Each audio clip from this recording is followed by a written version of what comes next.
Yo, Speak Low Poetry, initiating our series on Ariel, and to start it, Ariel as through Shakespeare.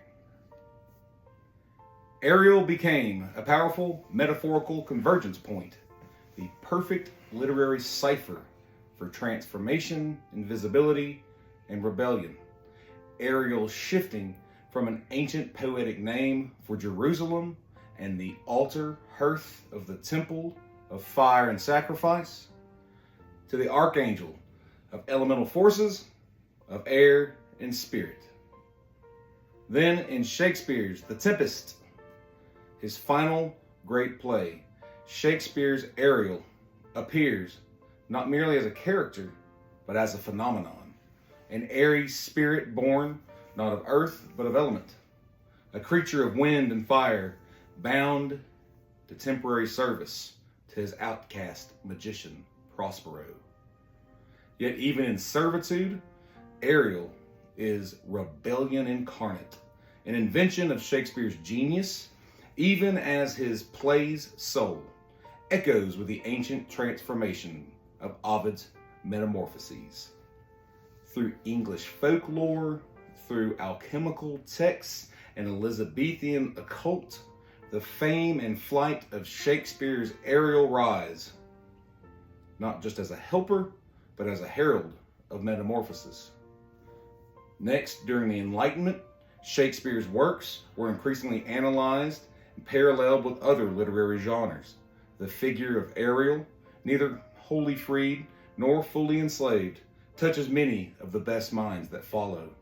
In British Romanticism, Ariel becomes more than a sprite. He becomes the emblem of inner revolution, of the soul's resistance to being merely another's magic tool. The living tension of body and spirit, of reason and desire, and of duty and flight.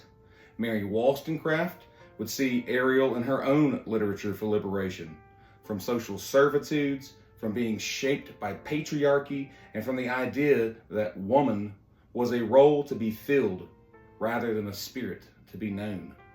Her daughter, Mary Wollstonecraft Godwin, later Mary Shelley, would inherit this flame. She would bind Ariel's struggle and her themes into Frankenstein or the modern Prometheus.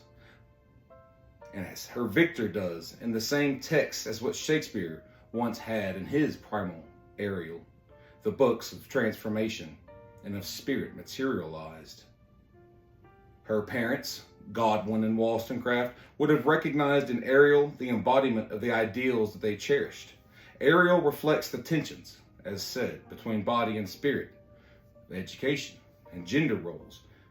Ariel is androgynous, with freedom as male and female.